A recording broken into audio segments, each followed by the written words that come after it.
राम राम हरे हरे। नमो विष्णुपादाय कृष्णपृष्ठाय भूतले श्रीमते भक्तिवेदांत स्वामी निति नामिने। नमस्ते सरस्वती देवे गौरवाणी प्रचारिणे निर्विशेष शून्यवादी पाश्चात्य। Hare Krishna. International Society for Krishna Consciousness अंतर्राष्ट्रीय कृष्ण भावना संघ इस्कॉन श्रीधाम मायापुर द्वारा संचालित एवं मायापुर टीवी द्वारा प्रसारित हमारे आध्यात्मिक प्रश्नोत्तर का ये कार्यक्रम हिंदी टॉक शो में आप सभी भक्तों का हार्दिक अभिनंदन और सुस्वागतम। तो आज हम लोग ये प्रोग्राम शुरू करने जा रहे हैं जो हमारा द्वितीय एपिसोड है। पहले के सत्र में हम लोग प्रोग्राम किए थे जिसमें बहुत सारे प्रश्न आए थे भक्तों का, जिसके कारण हमारा प्रोग्राम बहुत ही शानदार हुआ।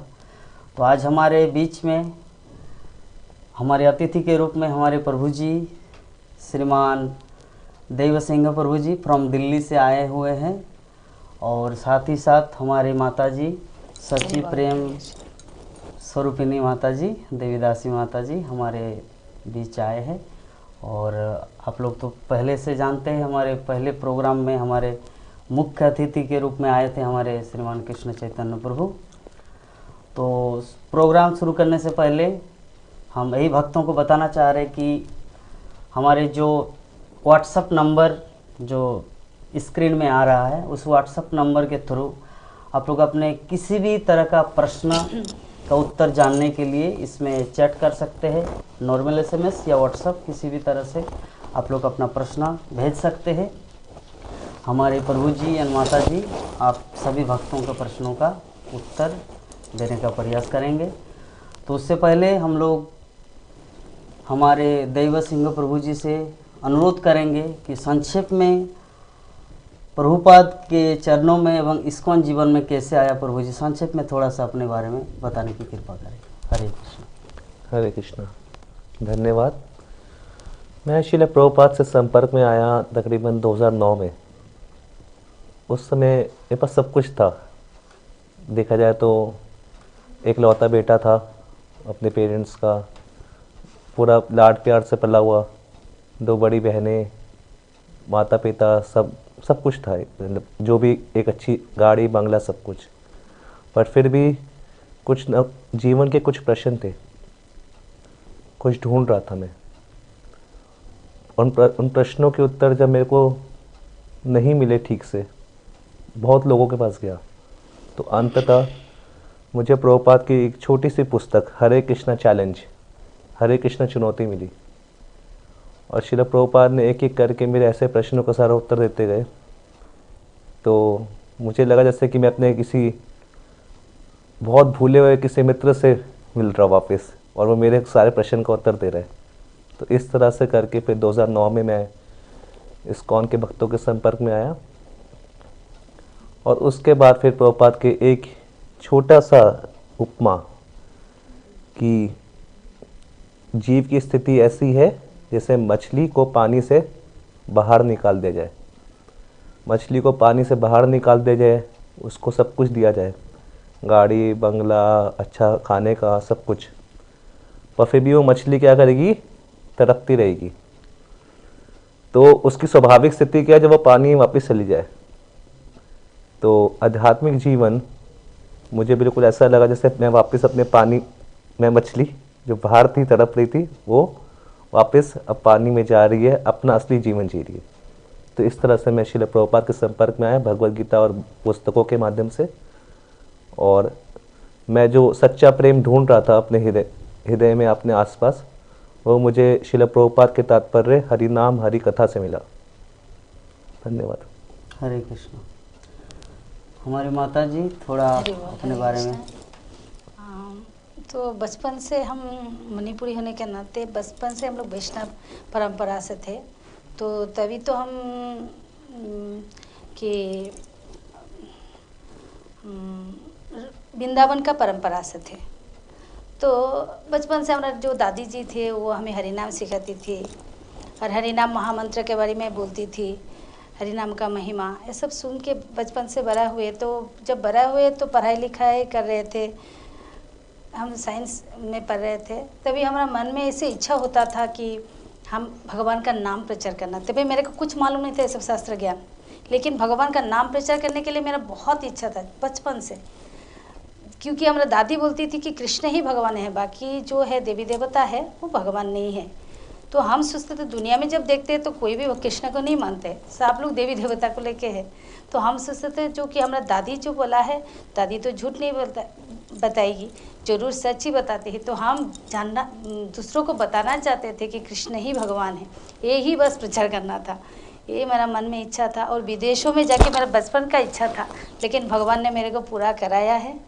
हमें विदेश में हमें प्रचार कराया है भगवान। अभी भी हम करते हैं ऑनलाइन में, जो भी है कोशिश करते हैं, गुरु का कृपा से, वैष्णवों का कृपा से।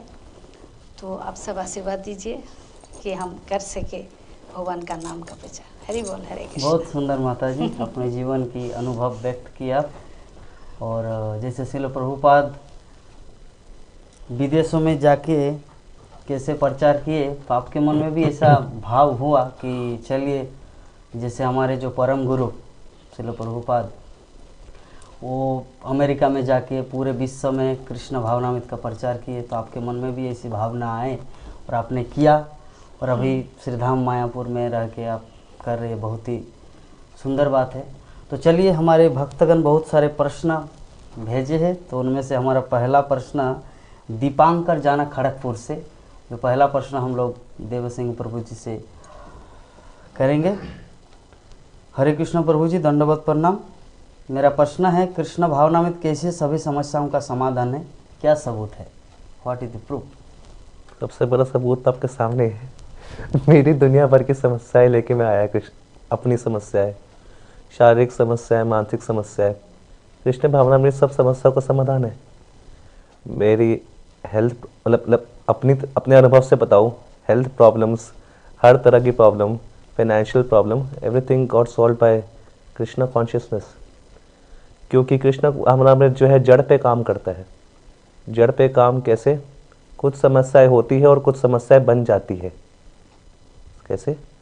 कुछ समस्याएं होती है, कुछ समस्याएं बन जाती है। और समस्या कैसे बनती है?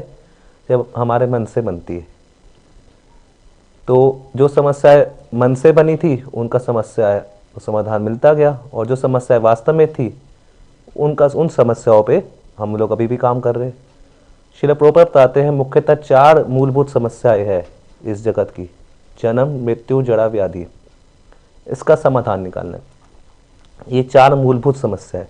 इसके अलावा बहुत सारी समस्याएं हैं जो कि है फाइनेंशियल, आपको कैसे इंडिपेंडेंट होना है, अभी कोविड जो अभी नया वायरस भी आया उसका वेरिएंट, ये समस्या है। पर ये भी कोविड को ले लेंगे किसके अंदर, कैटेगरी के अंदर आ गई, व्याधि, डिजीज़।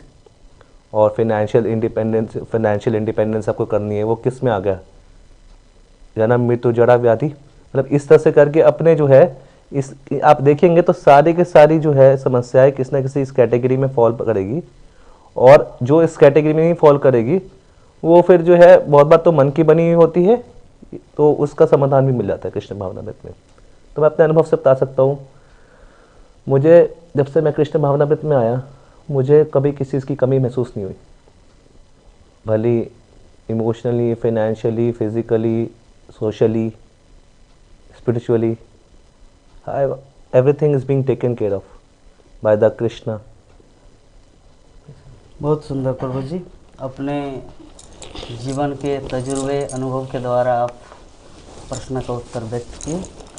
तो अभी हमारा दूसरा प्रश्न है विश्वनाथ मंडल फ्रॉम बांकुड़ा, वेस्ट बंगाल से, कृष्ण चैतन्य प्रभु के लिए। प्रश्न है कि युधिष्ठिर महाराज को धर्मराज कहा गया है, लेकिन फिर भी जब कुरुक्षेत्र का युद्ध हुआ तो उस समय अपने आप को पापी क्यों अनुभव किए कि मेरे ही कारण इतने सारे कुरुक्षेत्र का युद्ध हुआ, और जिसके कारण भगवान श्री कृष्ण, व्यासदेव, कोई भी उसको सांत्वना या सेटिस्फेक्शन नहीं दे पाए, तो क्यों अपने आप को पापी कहे? विश्वनाथ मंडल, बांकुड़ा, वेस्ट बंगाल। हरे कृष्णा। तो इसका उत्तर जो है श्रीमद् भागवत के प्रथम स्कंध में ही आता है, जहाँ पर पितामह भीष्म अपना देह त्याग रहे हैं। जब कभी कोई व्यक्ति सज्जन हो, वो नहीं चाहता कि उसके कारण किसी व्यक्ति के ऊपर किसी भी प्रकार की समस्या आए। वे नहीं चाहते कि उनके कारण किसी को दुख पहुंचे। इसीलिए बार बार कई प्रयत्न किए गए पांडवों के द्वारा कि जाकर के कुछ समझौता किया जाए। कृष्ण ने जैसे जब शांति दूत बनकर गए तो उन्होंने कहा पांडवों के लिए केवल 5 गांव दे दीजिए, और पांडव उससे भी संतुष्ट रहेंगे, पर नहीं दिए। इसलिए एक क्षत्रिय होने के नाते उनका धर्म है राज्य करना, उनका धर्म है भगवत भक्ति का प्रसरण करना। श्रीमद् भागवत में कहा गया है कि आप एक राजा नहीं बन सकते तब तक जब तक आप अपने अधीन नागरिकों को भगवत धाम ले जाने के योग्य न बन पाए। तो दुर्योधन के राज्य में वो संभव नहीं था, इसलिए युद्ध अनिवार्य था। धर्मराज होते हुए उन्हें अजात शत्रु भी कहते हैं। अजात शत्रु का अर्थ है कि जिसका शत्रु अभी तक जन्मा ही नहीं। हम देख रहे हैं कि वो तो अपने पूरे जीवन में शत्रुओं के द्वारा घिरे हुए हैं, पर कभी भी उन्होंने अपने शत्रुओं को शत्रु नहीं माना। तो जब ये स्थिति है तो महाराज युधिष्ठिर एक सज्जन व्यक्ति, एक वैष्णव होने के कारण उनके मन में ये कष्ट हो रहा है कि इतनी छोटी सी सेवा जो मुझे करनी है वो करने के लिए मुझे इतने लाखों लोगों को मारना पड़ा। ये हुआ था दुर्योधन के कारण, पर फिर भी उन्हें लगता था कि ये अगर मैं कहता ही नहीं कि मुझे राज्य करना है या मेरे पिता का राज्य है, मुझे ये कार्य करने दीजिए, तो नहीं होता। इसलिए उनको लगता था कि ये सब उनके कारण हुआ। फिर जाकर के भगवान कृष्ण ने समझाया, नहीं माने। व्यासदेव ने समझाया, नहीं माने। तब भगवान कृष्ण ने कहा इनको मनाने के लिए एक ही व्यक्ति है, वो है पितामह भीष्म, जो उस समय भी बाणशैया पर लेटे हुए थे। तो बाणशैया पर लेटे लेटे पितामह भीष्म ने उनको बहुत सारे उपदेश किए, जिससे उनके ये जो विचार है उसका निवारण हो सके, है ना। तो भगवान कृष्ण, उनका एक स्वभाव है कि वो एक साथ बहुत सारे कार्य को कर सकते हैं। तो इसीलिए पितामह भीष्म को क्यों चुना? क्योंकि ये समय भी हो गया था कि पितामह भीष्म अब इस भौतिक संसार को त्यागने वाले हैं। तो उस समय में पितामह भीष्म के द्वारा सभी को समझाया गया, सभी को कहा गया, पितामह भीष्म की महानता भी लोगों को समझाई गई। और उसमें विष्णु सहस्त्र नाम का भी उल्लेख आता है। तो बहुत सारी क्रिया एक साथ हुई। इसलिए भगवान कृष्ण की ये एक और लीला भी है कि उन्होंने महाराज युधिष्ठिर को इस प्रकार से द्वंद्व में डाला। हरे कृष्ण। बहुत सुंदर प्रभु जी, अपने उदाहरण एवं शास्त्रीय प्रमाण के द्वारा आप बहुत ही सुंदर रूप से इसको समझाए। तो अभी एक हमारे मायापुर ब्रह्मचारी आश्रम से प्रभु जी प्रश्न किए हैं। माधव शरणम प्रभु, जो पहले वृंदावन धाम में रहते थे, वृंदावन इस्कॉन में, अभी प्रभु जी यहीं पर है। तो प्रश्न है माता जी के लिए, प्रश्न प्रभु जी बांग्ला में टाइप किए हैं कि आमार प्रश्न प्रभु माता जी, যে বর্তমান কলিযুগে আমরা দেখেছি অনেকেই নিজেদের ভগবান বলে দাবি করছে, আমরা কি করে বুঝবো যে কলিযুগের ভগবান কে? যদি কৃপা করে বলতেন শাস্ত্র উদ্ধৃতি দিয়ে কৃতার্থ হতাম। हरि बोल, हरे कृष्ण प्रभु। अच्छा प्रश्न है, क्योंकि कलयुग में ये बहुत द्वंद्व चलते हैं कि भगवान कौन है। साधारण लोगों को मालूम नहीं है भगवान कौन है। तो एक्चुअली क्या है, व्यासदेव जी का जो पिता पराशर मुनि थे, वो शास्त्र में बोले हैं भगवान का 6 तरह का ऐश्वर्य के बारे में। ऐश्वर्य से समग्र से वीर से यशस्वी ज्ञान वैराग्य चैव छन्नम भाग इति गणा।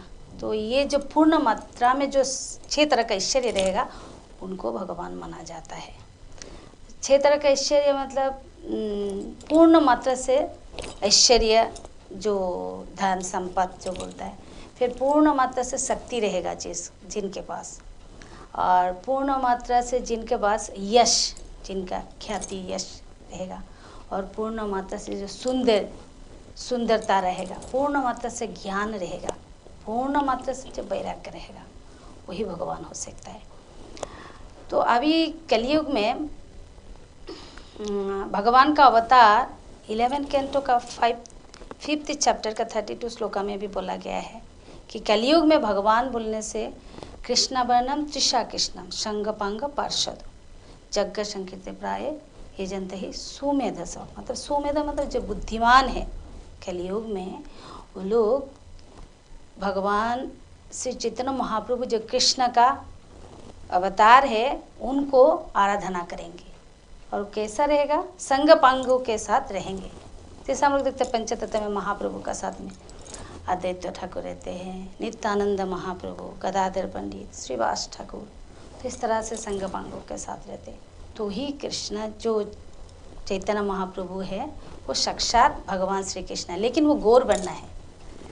तो इस तरह से भगवान का जो शास्त्र में उद्धति दिया गया है कलयुग का भगवान चैतन्य महाप्रभु को। और एक आएगा जो वो बोला है म्लेच्छ निवह निधने कलैशी करवालम दिमक, वो जो बोलते हैं ना कल की अवतार, वो आने वाले हैं दशावतार स्तोत्रम का।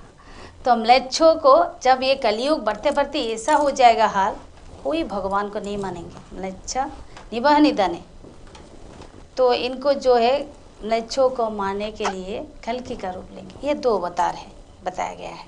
तो अभी तक आया नहीं कल्कि अवतार, वो शास्त्र में प्रमाण दिया गया है किधर आएंगे, कब जन्म होगा। तो ये कलयुग में क्या है, दावी करते कि हम भगवान हैं। तो गीता में बोला गया है अर्जुन ने भगवान का विश्व रूप दर्शन कराने के लिए।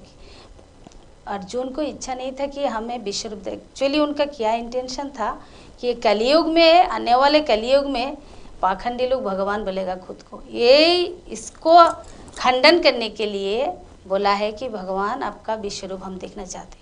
तो इसका मतलब जो भी भगवान दावी करेंगे उनको बोलना चाहिए कि पे आपका विश्व रूप दर्शन कराना है, तो हम समझेंगे कि भगवान है। तो अपना मुंह से जो कोई बोलेगा कि हम भगवान हैं तो हम मान नहीं सकेंगे। शास्त्र का उद्धति है, और ब्रह्म संहिता में कहा गया है, ब्रह्मा जी ने बोला है ईश्वर परम कृष्ण सच्चिदानंद विग्रहनादि राधि गोविंद सर्व कारण कारणम, जो कृष्ण ही परम ईश्वर है वो भगवान है। तो इस तरह से शास्त्र का है, और भागवतम में भी बोला गया है। एक तो हम लोग को मिला 11 कैंटो, और दूसरा है पहला स्कंद का 3rd चैप्टर का 28 श्लोका में बोला है एते चम शकला पुंस कृष्णस्तु भगवान श्याम इंद्रिय वेकुलम लोकम मूरयंती योगे योगे। तो इस तरह से जो है शास्त्र का प्रमाण है, उद्धति दिया गया है। उनमें से कलयुग में ये 2 अवतार है, चैतन्य महाप्रभु और ये कल के अवतार जो आने वाले हैं। तो ये है शास्त्र का उद्धति।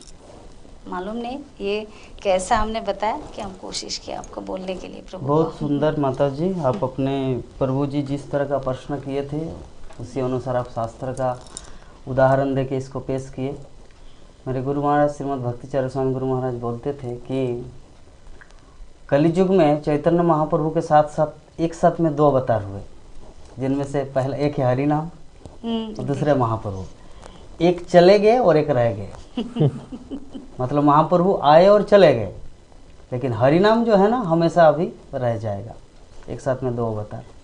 तो खैर प्रभु जी जिस तरह का प्रश्न किए थे मुझे लगता है कि प्रभु जी सेटिस्फैक्शन प्राप्त किए। तो अभी हमारे ही एक विनोद राव प्रभु जी जो हमारे हिंदी एसबी क्लास शायद देते होंगे, तो प्रभु जी का प्रश्न है कि हरे कृष्ण प्रभु जी, भक्ति करने के लिए नियम पालन करना आवश्यक क्यों है? भक्ति करने के लिए नियम पालन करना आवश्यक क्यों है? ऐसा ही है जैसे कि अभी जो हम भक्ति कर रहे हैं इसको समझने के लिए पहले एक उपमा समझिए। भक्ति जो है जीव की स्वाभाविक एक स्थिति है, जीव का स्वाभाविक धर्म है। जैसे श्रील प्रभुपाद समझाते हैं चीनी का स्वभाव क्या है, मिठास। ऐसे ही जो है नमक का स्वभाव क्या है, नमकीन। ऐसा कभी नहीं होता कि नमकीन चीनी होती है या फिर मीठा नमक होता है। तो ऐसे जीव का स्वभाव है कि उसका भगवान से बहुत ही आत्मीयता का संबंध है, जीव का और कृष्ण का। तो जीव का और कृष्ण का इतना आत्मीयता का संबंध है, ऐसा नहीं है कि जीव कभी उत्पन्न हुआ, जीव या फिर जीव का कभी कुछ वो हुआ कि जीव, जैसे कृष्ण है, कृष्ण का अनादि विभिन्नांश के रूप में जीव जो है हमेशा से है। तो जीव का कोई ऐसा बर्थ डेट नहीं है। हम तो बनाते हैं हैप्पी बर्थडे टू यू, पर जीव को कोई बर्थ डेट नहीं है। यानी कि जब मैं जीव बोल रहा हूँ तो इसको अपने आप से लीजिए। क्या नाम बताया आपने? विनोद राय जी, विनोद राव। विनोद राव। तो जब मैं जीव बोल रहा हूँ तो आप ये समझिए कि आपके बारे में बात हो रही है, फिर मैं अपने बारे में बात करूँ। हम सब लोग अलग अलग जीव है। तो भक्ति स्वाभाविक स्थिति है, जैसे कि एक नदी बह रही है। कुंती महानी बोलती है कि त्वयि में अनन्या आवेश्या मति मधु प्रति अस्य कृत, कि एक नदी की तरह भक्ति बहती है एक जीव की कृष्ण के प्रति, नेचुरल, बिल्कुल नेचुरल लव। पर अभी क्योंकि हम अनादिकाल से भगवान को भूल चुके हैं, तो एक आर्टिफिशियल कंडीशन में हम हैं, और वो नेचुरल जो है वो अननेचुरल बन चुका है, इतना आर्टिफिशियल हो चुका है। तो भक्तों, मैं समझाने के लिए आपको बता रहा हूँ, जैसे आप कभी फ्लाइट पे ट्रैवल किए होंगे, तो फ्लाइट पे ट्रैवल करने के लिए या फिर पहले क्या होता है, रनवे बोलते हैं। पहले तो सब कुछ बोल देंगे, अपनी सीट बेल्ट पहन लो, सब कुछ पहन लो, है ना। पर एक रनवे है। रनवे क्या है? रनवे के अंदर बहुत सारा ध्यान रखना पड़ता है। पहले उसको नीचे फैलाया जाता है फ्लाइट को, और फिर उसका टेक ऑफ होता है आकाश में उड़ने के लिए। तो वास्तविक भक्ति होती है मुक्त अवस्था में आके, लिबरेटेड स्टेज पे।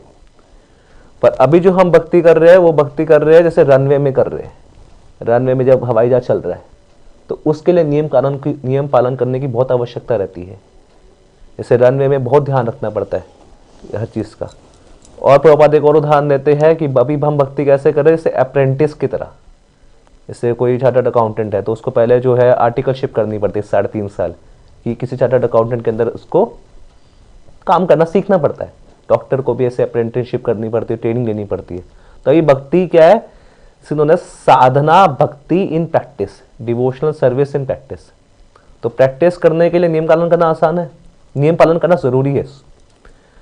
तो नियम पालन करना जरूरी है ताकि जो है मन जो ये आर्टिफिशियल चीजों में लग गया इतने समय से, वो अपने नेचुरल स्टेट में आ सके, कृष्ण के प्रति स्वाभाविक प्रेम का उदय हो सके। तो इसलिए नियम पालन करना अभी आवश्यक है। अब नियम पालन करते जाएंगे धीरे धीरे आप इतना नेचुरल हो जाएगा आपके लिए कृष्णा कॉन्शियसनेस करना कि किसी को बोलना नहीं पड़ेगा। आपको सुबह मंगल आरती में उठना है, आप खुद ही मंगल आरती में उठेंगे। क्यों?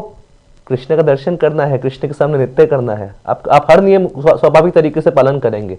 आपको कुछ मन नहीं करेगा कुछ भी इधर उधर का खाने के लिए, आप कृष्ण प्रसाद ही खाएंगे स्वाभाविक तरीके से। तो शुरुआत में थोड़ा सा, क्योंकि आर्टिफिशियल से नेचुरल मिलाने के लिए, इसलिए नियम पालन करना आवश्यक है।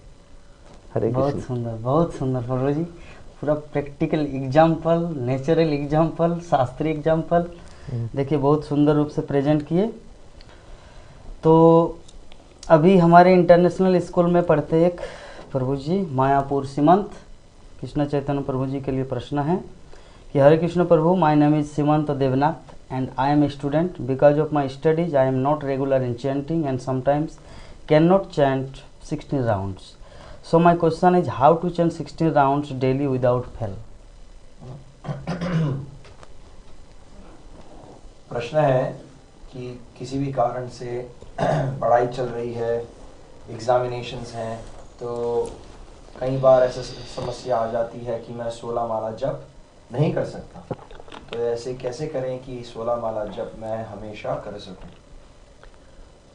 आपको आपके जीवन में आवश्यक क्या है, वो वस्तु जो आपके जीवन के लिए आवश्यक है वो आप कभी नहीं छोड़ते।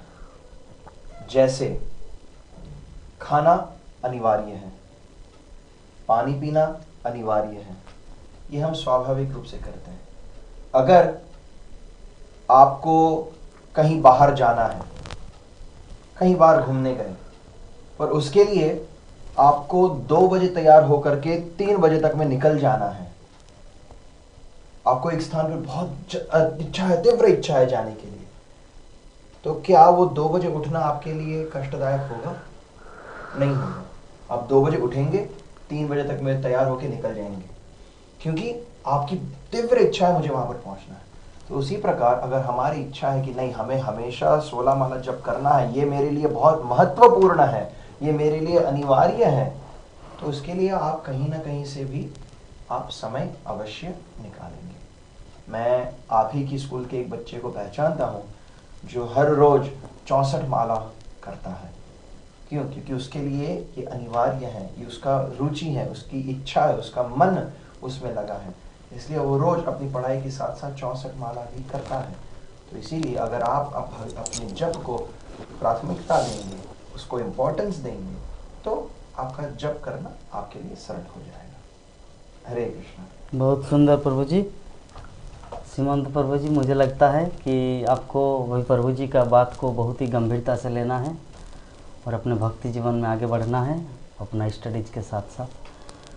तो हम सभी भक्तों से अनुरोध करेंगे, Mayapur TV viewers, YouTube channel और फेसबुक पेज पे जितने सारे भक्तगण हैं, हमारा यह प्रोग्राम चल रहा है प्रश्न उत्तर को लेकर। तो भक्तगण जितना अधिक मात्रा में प्रश्न करेंगे, उसी मात्रा में हमारा कार्यक्रम तीव्र गति से बढ़ेगा। अगर आप लोग मन में सोचे अरे बहुत सारे भक्तगण तो प्रश्न भेज रहे हैं, मैं ना भेजूँ तो क्या होगा। जैसे इस संबंध में एक मुझे घटना याद आया कि एक गांव में एक मतलब क्या बोलते हैं उसको, सर्वे मतलब घर घर में एक सर्वे किया गया। सर्वे में ये था कि उस कुएं में प्रति व्यक्ति एक एक घटा मतलब एक एक घटी दूध डालना है उस कुएं में, ठीक है। तो सभी व्यक्ति मन ही मन सोच रहा है अरे हर कोई तो दूध देंगे, तो क्यों ना मैं एक घटी मतलब पानी डाल दूँ। तो सुबह उठ के देख रहे उस कुएं में सिर्फ पानी भरा हुआ है। क्यों? क्योंकि सबका थिंकिंग यही था कि दूसरा तो पानी मतलब दूध देंगे, मैं पानी दूंगा तो इसमें क्या माइनस आता है। मान लीजिए 10,000 लीटर में अगर 1 लीटर अगर पानी गए तो उसमें क्या फ़र्क पड़ता है। तो यही मेंटेलिटी, यही मनोभाव सोचकर सबके मन में यही दिमाग चल रहा है कि सभी दूध देंगे तो मैं पानी दूंगा। तो अंत में रिजल्ट कंक्लूजन क्या निकला कि सुबह सुबह देखे कि सिर्फ पानी भरा हुआ, एक बूंद भी दूध नहीं। तो इसी प्रकार हम सभी भक्तों से अनुरोध करेंगे, आप सभी जितने भक्तगण यहाँ पे देख रहे हैं मायापुर टीवी व्यूअर्स, आप लोग सोच रहे कि यार दूसरा भक्त प्रश्न करेंगे, मुझे क्या जरूरत है। तो ये उस सुबह का ऐसा हाल होगा। तो हम नहीं चाहते कि हमारा जो कार्यक्रम इतना सुंदर ढंग से प्रसारित हो रहा है, आप लोग जितना अधिक मात्रा में प्रश्न भेजेंगे उतनी ही मात्रा में हमारा प्रोग्राम और अधिक से अधिक। तो अभी नेक्स्ट प्रश्न है हमारा विनोद राव प्रभु जी की धर्मपत्नी प्रीति राव माता जी। जप करते समय मन बहुत भटकता है, हमें क्या करना चाहिए इसको रोकने के लिए? ये तो सबका ही भटकता है, ऐसा नहीं कि आपका ही भटकते हैं, हमारा भी होता है। और जो भक्त लोग हैं अच्छा भक्त हो उनका भी। और अर्जुन ने भी कहा है चंचलम ही माना।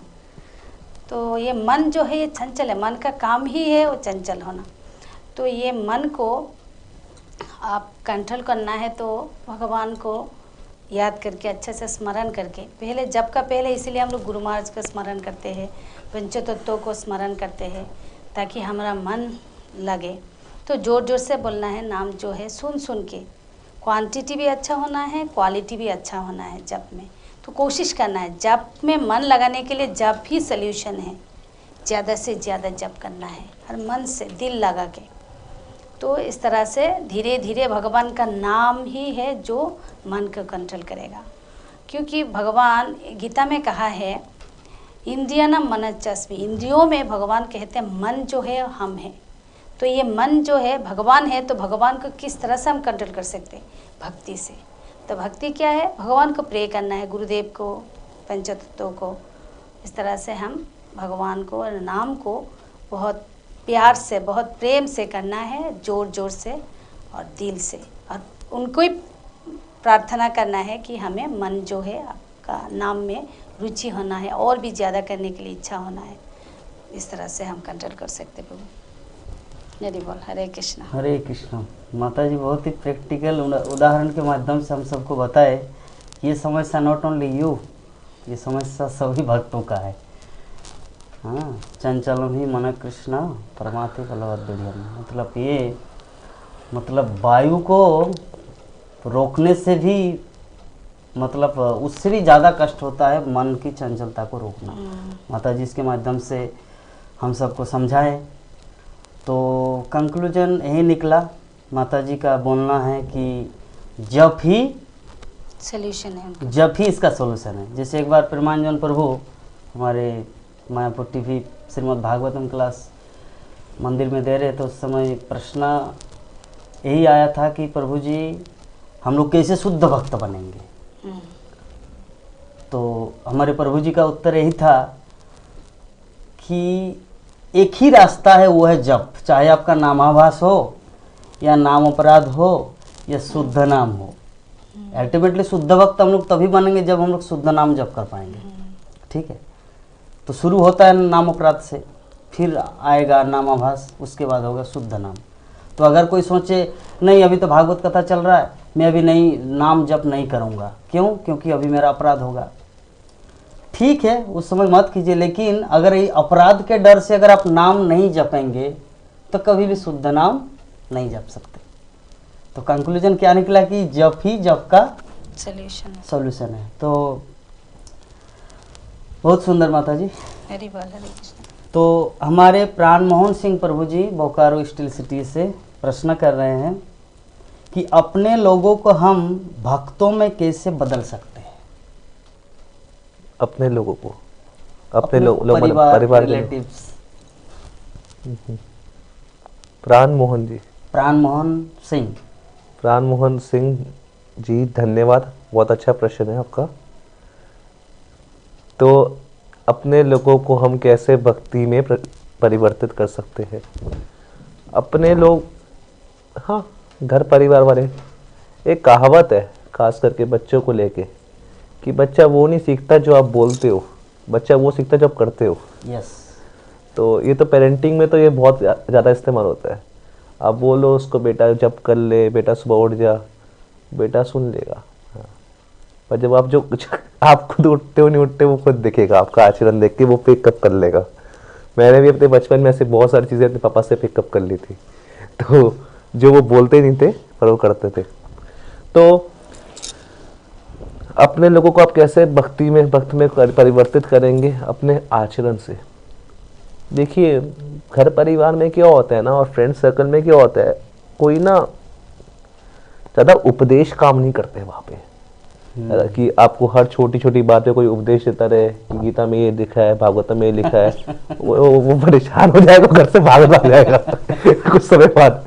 तो घर परिवार में क्या होता है, एक प्रेम का वातावरण होता है, और उस समय फिर झगड़े का वातावरण भी कई बार होता है। पर उस समय जो है ना, अगले व्यक्ति को इंग्लिश में कहते हैं एक्सेप्ट एंड वैलिडेट। क्या? Accept and validate. अगले व्यक्ति को स्वीकार करे। उसको कहने का मतलब उसको एक अपनापन चाहिए, और उसको अपने चीज़ों के लिए कॉन्फिडेंस चाहिए, इमोशनल कॉन्फिडेंस चाहिए। तो मतलब कि आप अगर उसका खड़े हो, भले ही आपके परिवार वाले भी भक्ति नहीं कर रहे, पर आप उनका खड़े हो, अभी आप उनको ये नहीं बोल रहे कि तुम पापी हो, तुम ये हो, तुम वो हो, आप उनके हर खड़े हो, उनके हर डिसीजन में। ये देख देख कर, और फिर जब आप देखते हैं कि आप कैसे उनकी केयर कर रहे हो, कैसे आप उनके साथ जो केयरिंग वे में डील कर रहे हो, तो ये सब चीज़ें जो भक्ति में लेके आती हैं। ऐसे बहुत सारे उदाहरण हैं, हमारे बहुत सारे भक्त लोग भक्ति में आए, पर उनके माता पिता भक्ति में नहीं आए बहुत टाइम तक। तो वो भक्तों, अपने माता पिता को फिर उन्होंने मंदिर ज्वाइन कर लिया, माता पिता को प्रीच करते रहे, माता पिता ने कुछ नहीं करा। बोला भैया तुम चला गया, अब तुम हमें भी बोल रहा है। तो अपनी जिम्मेदारी छोड़ के भाग के चला गया मंदिर में। हाँ। अब तो हमें उल्टा बोल रहा है। तो फिर उन्होंने क्या करा, चलता रहा, ऐसा 10 साल बीत गया। 11वें साल में, पर वो हर बार अपने पापा को क्या करते थे, प्रसाद देते थे, और हर बार अपने पापा का ध्यान रखते थे, फोन कॉल करते रहते थे। 11वें साल में उनके पिताजी की हेल्थ खराब हुई।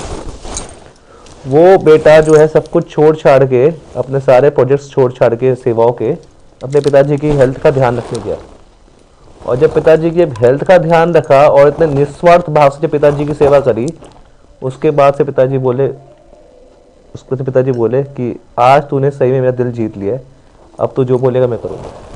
वो फिर पिताजी भक्त बन गए, माताजी भक्त बन गई, घर में विग्रह का स्थापना हो गया, और अभी ऐसा हो गया कि वो इतना फिक्सअप हो गया कि उल्टा वो उनका उत्साह बढ़ाते, वाह। तो ऐसे करके। तो इस तरह से आप जो है अपने आचरण से, अपने प्रेम से, क्योंकि हर व्यक्ति प्रेम का भूख है अल्टीमेटली। अगर आप प्रेम दोगे उसको तो वो अपने आप ही जो है देखेगा कि अरे ये पहले था, भक्ति करने से पहले इसका आचरण ऐसा था, अरे भक्ति करके इतना इतना खुश, क्या बोलते हैं, जॉली नेचर का हो गया, भक्ति करके इतना जॉली नेचर का होता जा रहा है और इतना जो है सबको मतलब प्रेम दे रहा है, तो फिर वो नेचुरली बोलते हैं भाई तू करता क्या है, हमें पता। तो फिर जब वो पूछेंगे तो वो अपने आप स्वीकार करेंगे। इस तरह से बहुत सुंदर। आपको प्रेशर नहीं करना, कुछ भी प्रेशर करेंगे तो फिर गड़बड़ हो जाता है, आराम से। बहुत सुंदर प्रभु जी कंक्लूजन दे दिए कि हर कोई संसार में प्रेम के भूखे है ना। प्रेम दोगे तो सब कुछ मिलता है।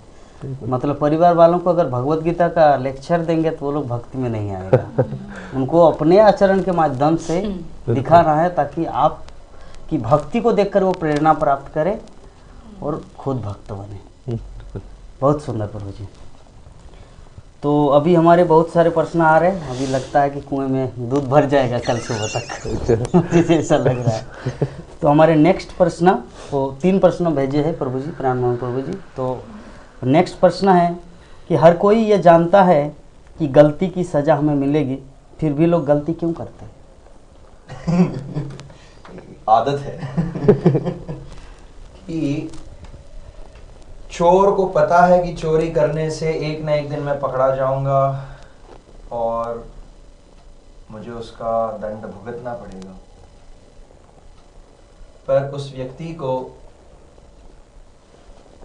चोरी करने की आदत है।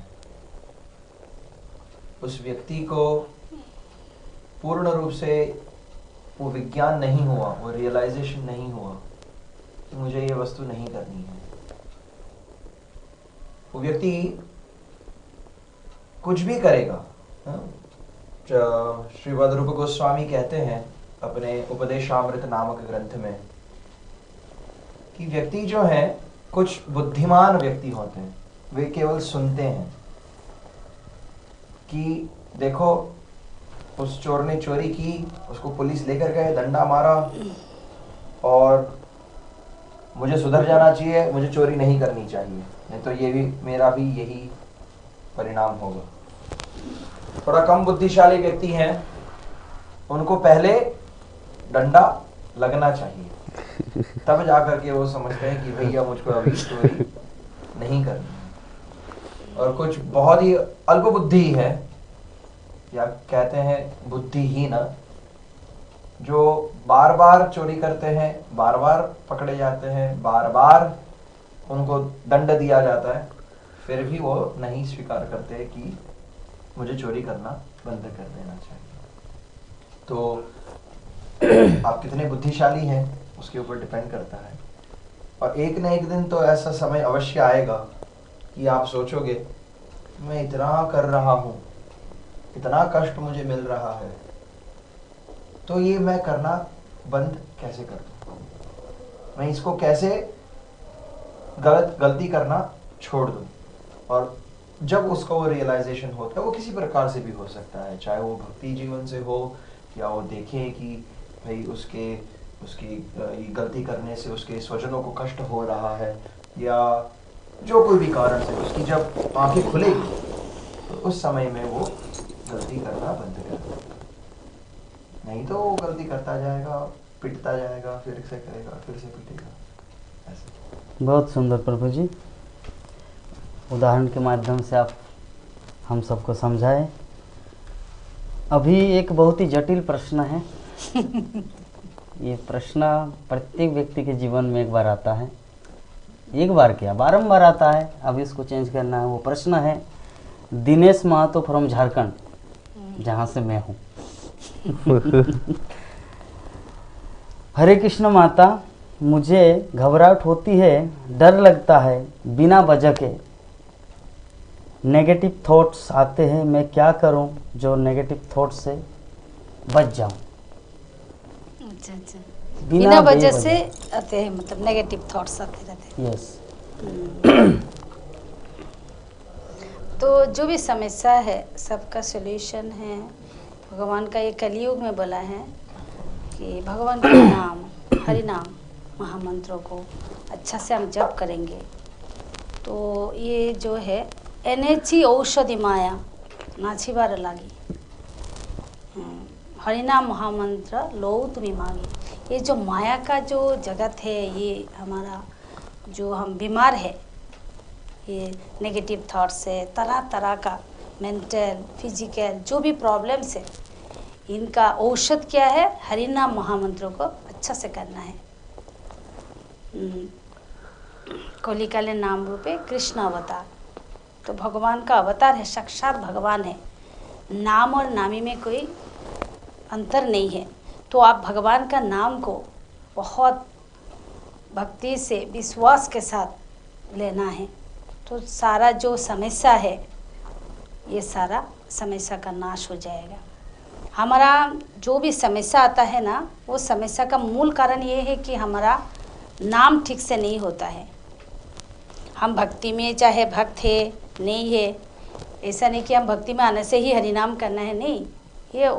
ये औषध एकमात्र जो परम औषध है, महामंत्र जो है, ये महाऔषध है।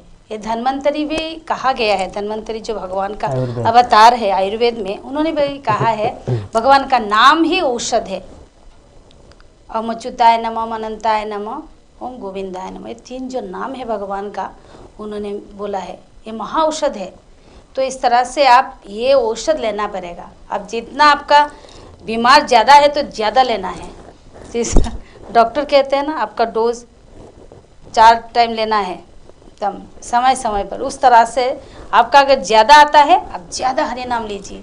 अब देखिए, आपको खुद आपको पता चलेगा, आपका बीमार पूरा ख़त्म हो जाएगा।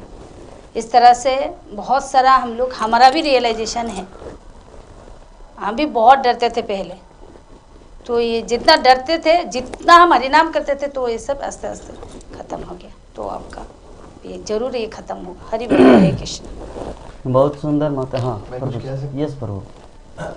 आपको ये भी देखना है कि आपको अपने आप पर विश्वास रखना है।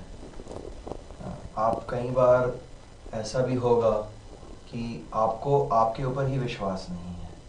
आपको हमेशा लगता हो सकता है कि आपको लगे कि अरे मैं ऐसा करूँ तो ये व्यक्ति क्या सोचेगा, वो व्यक्ति क्या सोचेगा, मुझे पता नहीं है। नहीं, आपको जैसे माता जी ने बताया, ज़्यादा हरि नाम लीजिए, भक्तों की संगत कीजिए, उससे आपका ज्ञानोदय होगा। आपको पता चलेगा कि आपको क्या करना चाहिए, क्या नहीं करना चाहिए।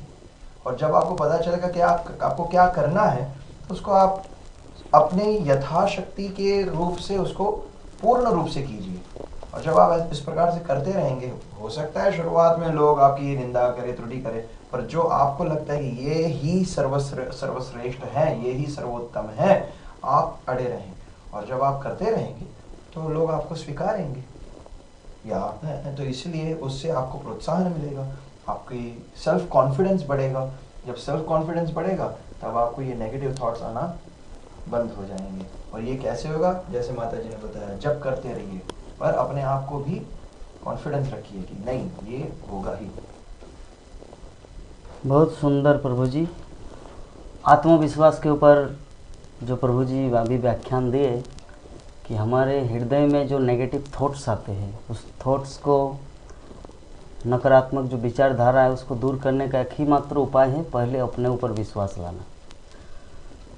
जब श्रील प्रभुपाद कलकत्ता में थे, तो हम लोग जानते हैं उनके जीवन में जब इस्कॉन इस्टेब्लिश नहीं हुआ था, तो कुछ गुरु भाई ऊपर में प्रसादम पा रहे थे और प्रभुपाद नीचे सीढ़ी से, ये घटना इलाहाबाद का होगा या कलकत्ता का, जो बोले कि तुम जैसे मूर्ख लोग महाप्रभु की भविष्यवाणी को इस्टेब्लिश नहीं कर पाएंगे, लेकिन कोई एक है जो इसको करेंगे। मतलब एक्चुअली गुरु भाई लोग बोलना चाह रहे थे, भक्ति सिद्धांत सरस्वती ठाकुर के कुछ डिसाइपल, कि ये जो महाप्रभु की जो भविष्यवाणी है ना, पृथ्वीते आछे जतो नगर आदि ग्राम, सर्वत्र प्रचार होइबे मोर नाम, ये शायद कुछ अलंकारिक भाषा है वेदों का या शास्त्रों का। ये थोड़ी संभव है। अरे भारतीय लोग भक्ति को ग्रहण नहीं कर रहे हैं, विदेशी लोग तो दूर की बात है। जो पृथ्वीते आछे जो तो नगर अधिग्राम, मतलब पूरे विश्व में जहाँ जितना सारा नगर है, ग्राम है, वो कैसे संभव है? ये शायद कुछ अलंकारिक भाषा है। तो ये चीज़ श्रील प्रभुपाद को सुनाई दिया उनके कान में, अभयचरण को। तब उन्होंने डांट के अंगुली नहीं दिखाए थे, वैसा भाव से उनको रिप्लाई किया था कि है कोई जो भक्ति सिद्धांत सरस्वती ठाकुर के चरणों में पूर्णतया डेडिकेट किए अपने लाइफ को, वही ये भविष्यवाणी को पूरा करेगा। तो ये जो कॉन्फिडेंस, सेल्फ कॉन्फिडेंस, आत्मविश्वास श्रील प्रभुपाद के अंदर था, अन्यथा नेगेटिव तो लोग दे रहे थे ना, ये तो अलंकारिक भाषा है, महाप्रभु की भविष्यवाणी थोड़ी पूरा होगा। भक्ति सिद्धांत सरस्वती ठाकुर बोले, भक्ति विनोद ठाकुर बोले, जो ये थोड़ी संभव है, नॉट पॉसिबल।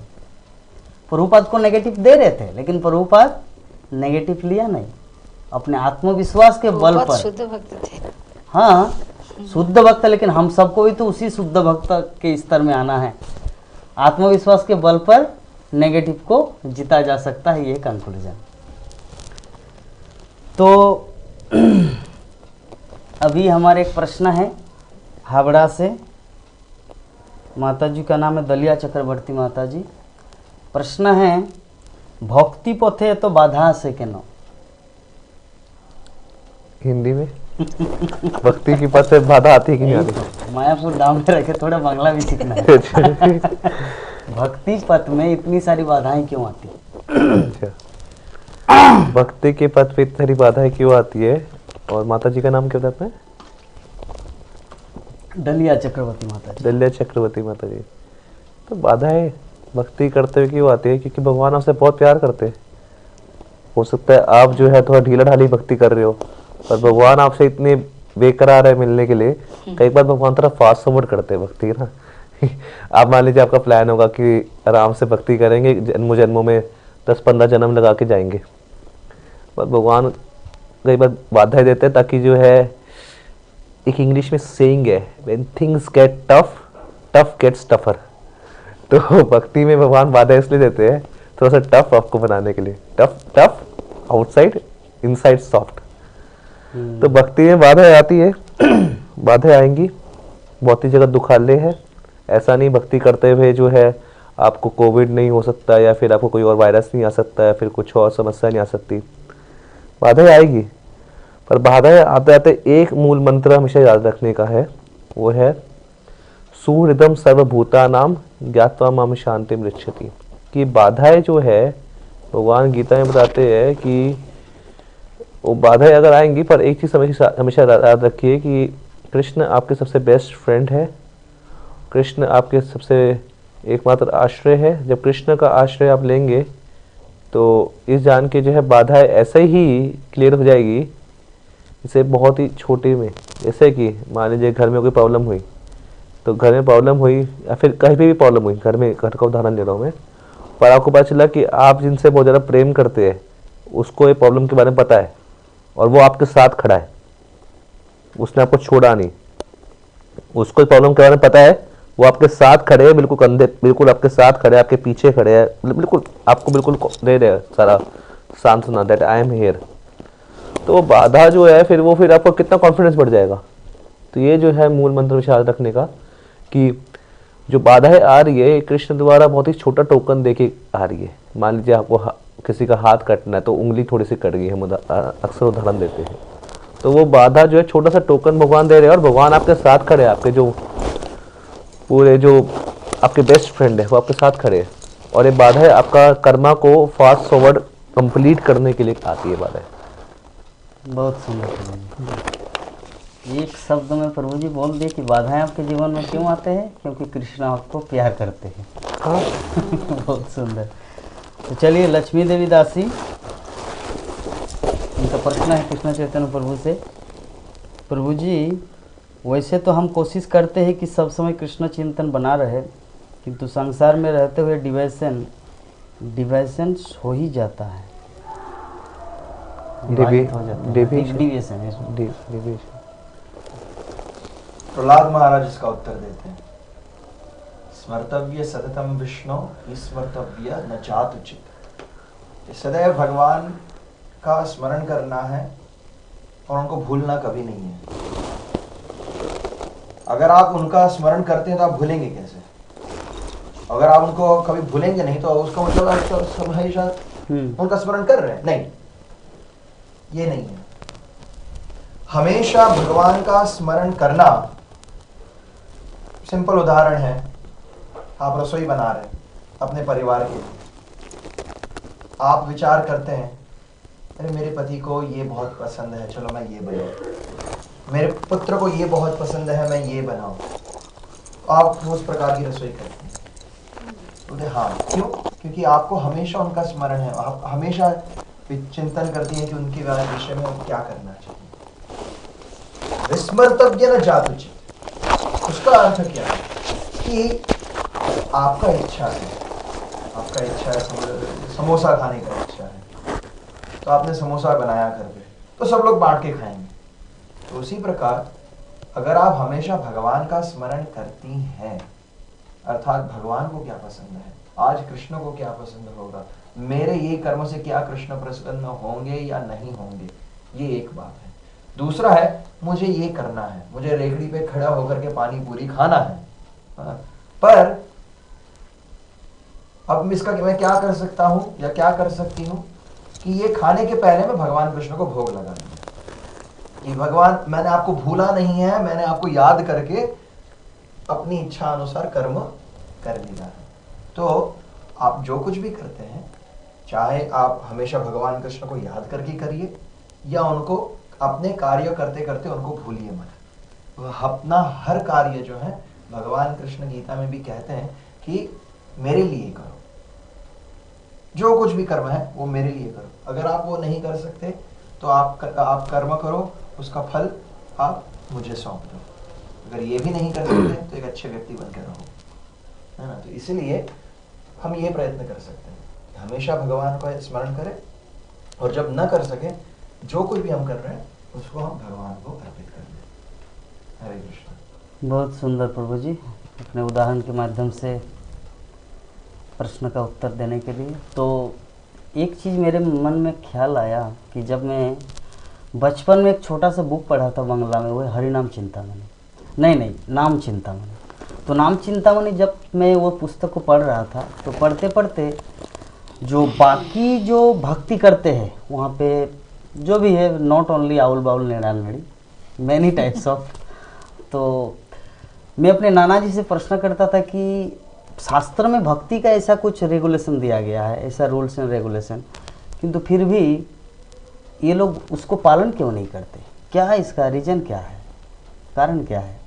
तो मेरा नाना जी एक ही चीज़ बोलते थे कि इसके लिए आपको या तो वृंदावन में भास लिखना है या नवद्वीप मायापुर में भास लिखना। तो मुझे समझ में नहीं कि भास का मतलब क्या है। तो बाद में समझा कि भास का अर्थ होता है कि आपके मन में जो भी प्रश्न है, वहाँ के जो पंडितगण, वहाँ के जो भक्तगण आपके प्रश्नों का उत्तर देंगे। तो उस समय कब की बात है? अबाउट 15 साल पहले, 15-17 साल पहले। उस समय क्या ज़माना था, 50 पैसे में जो पोस्ट कार्ड आता है पोस्ट ऑफिस में, उसमें से लिख के भेजते थे। तो हो सकता 2 रिप्लाई आया था, 3 रिप्लाई, ऐसा कुछ। तो उस समय कितना कठिन है। तो अभी जरा देखिए महाप्रभु की कृपा, शिल प्रभुपाद की इस्कॉन की कृपा एवं हेतु की जाता मायापुर टीवी की कृपा, जो सारे विश्व के लोगों को एक इस तरह का मतलब प्रोग्राम हम सबको प्रदान किए हैं कि हमारे हृदय में भक्ति पथ में जो बाधाएं, जो माता जी प्रश्न की दलिया चक्रवर्ती माता जी, भक्ति पथ है तो बाधा के न, भक्ति पथ में इतनी सारी बाधाएं क्यों हैं?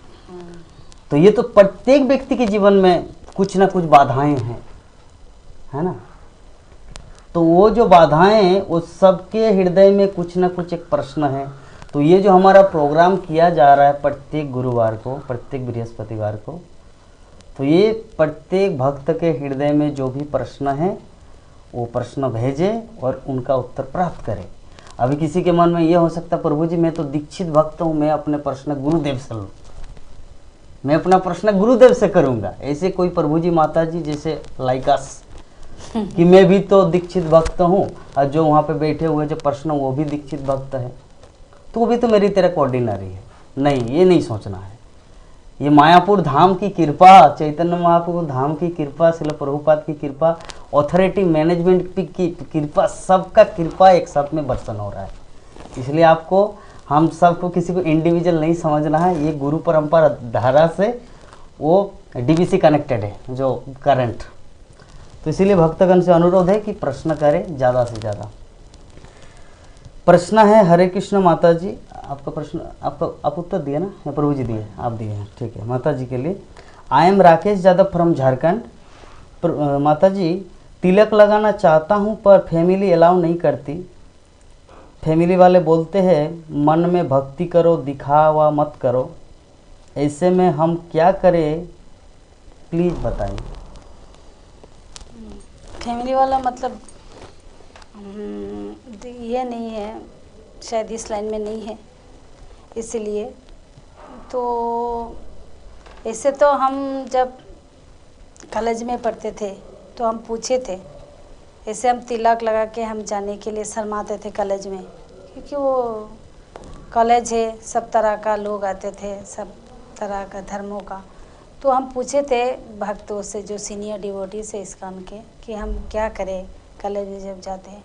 तो मेरे को एक लोग सलाह दिए थे, अगर इस तरह से आपको प्रॉब्लम है तो आप पानी से, जल से हम तिलक कर सकते हैं, क्योंकि तिलक तो मस्ट है। तिलक पहनने से द्वादश संग में, जो हमारा आचार्य लोग कहा गया है, द्वादश संग में तिलक करना चाहिए, क्योंकि ये जो शरीर है ये भगवान का मंदिर माना जाता है। इसीलिए वो जो द्वादश स्थान में भगवान का, उस नाम से भगवान है, तो इसलिए हम लोग द्वादश संग में तिलक धारण करते हैं। तो आपका अगर इस अभी प्रॉब्लम है तो आप पानी से कीजिए, कोशिश कीजिए, और उनको समझाइए, जो आपका परिवार वाले हैं उनको आप प्यार से समझाइए, और आपका आचरण से उनको इस भक्ति में लाने के लिए आप कोशिश कीजिए। आप जितना अच्छा से निष्ठा से भगवान का भक्ति करेंगे और भगवान से प्रे करेंगे, आपका जो शिक्षा गुरु है, दीक्षा गुरु है, उनको प्रे कीजिए, तो ये ज़रूर संभव होगा। आप एक दिन द्वादश संग में आप तिलक कर सकेंगे। यस। दूसरा, जब परिवार वाले कहते हैं भक्ति को मन में करो, दिखावा मत करो, तो आप दिखा वही सकते हैं जो आपके पास है। जिसके पास पैसा है, पैसे का दिखावा करता है। जिसके पास सौंदर्य है, वो सौंदर्य का दिखावा करता है। जिसके पास भक्ति है, वो भक्ति का दिखावा करता है। Very nice. उसमें दोष क्या है? आपके पास भक्ति है, तिलक करें, खूब करें। तिलक का अर्थ है कि मैं कृष्ण का दास हूं, तो उसमें शर्माने की क्या बात है, या उसमें दिखावे की क्या बात है? एक दास कैसे बता सकता है कि मैं दिखावा कर रहा हूं? हम तो स्टैंप लगाकर चल रहे हैं कि मैं कृष्ण का दास हूं। दास के ऊपर कोई दिखावा नहीं होता। अगर परिवार वाले कहते हैं कि नहीं ये सब मन में होता है, तो अपनी इच्छा जो है व्यक्ति, वो कभी मन में ऐसे दबोच के नहीं रखता। परिवार वालों को भी समझना चाहिए कि ये कोई दारू पी के कहीं पड़ा नहीं है, या कोई चोरी डकैती नहीं कर रहा है, कोई बुरा काम नहीं कर रहा है ना? ये भगवान की भक्ति कर रहा है। तो इसमें परिवार को संकोच क्यों? क्योंकि उनको भय है कहीं आप हाथ से ना निकल जाओ। आप ऐसे सर मुंडवा करके, ऐसे लाल भगवा कपड़ा पहन के मंदिर में भाग जाओगे, तो हमारे बुढ़ेपी की लाठी कौन बनेगा? हमें कौन संभालेगा? पर जैसे प्रभु जी ने अपने उदाहरण दिया था कि 11वें साल में पिता बीमार हुए, उसने भक्त ने अपना सब कुछ छोड़ करके अपने पिता की सेवा में लग गए। माता पिता की सेवा अनिवार्य है, करनी ही चाहिए, परंतु उसका अर्थ ये नहीं कि हम बिक जाएं, है ना? आपको लगता है भक्ति है, मैं ये सर्वोत्तम कार्य है, इसको करने से मैं अपने स्वजनों का, भगवान कृष्ण, भगवान नरसिम्हदेव 7वें स्कंध में प्रहलाद महाराज से कहते हैं कि जो भी व्यक्ति भगवान की भक्ति करता है, मेरी भक्ति करता है, उसकी 21 पीढ़ियां तर जाती है। उसके पहले की 10, उसके पीछे की 10, और वो एक स्वयं। तो आप उनको भगवत धाम ले जाने का कार्य करते हैं, संकोच न करें, अभिमान से चले ना, हम भगवान के भक्त हैं, क्यों नहीं करेंगे। एक डॉक्टर जो है या लॉयर जो है वो अपना यूनिफॉर्म पहन के रखता है, आर्मी वाले अपना यूनिफॉर्म पहन के रखते हैं, इंजीनियर अपना यूनिफॉर्म पहन के रखता है, स्कूल स्टूडेंट्स को अपने यूनिफॉर्म पहन के चलते हैं। क्यों? पता चलना चाहिए दूर से कि अरे ये इसको देखकर लगता है कि ये डॉक्टर है। डॉक्टर के पीछे, उसकी गाड़ी के पीछे क्रॉस रहता है, क्यों? दिखाते हैं ये डॉक्टर है। तो हम अगर भक्त हैं तो हम अपनी भक्ति क्यों ना दिखाएं, ठाट से चलिए, हम कृष्णदास हैं। हरे कृष्ण। बहुत सुंदर प्रभु जी, कि प्रभु जी जो 2-3 पॉइंट बताए बहुत ही सुंदर लगा कि कोई स्कूल का बच्चा है, कोई पुलिस ऑफिसर है, डॉक्टर है, तो अपना अपना यूनिफॉर्म क्यों न पहने।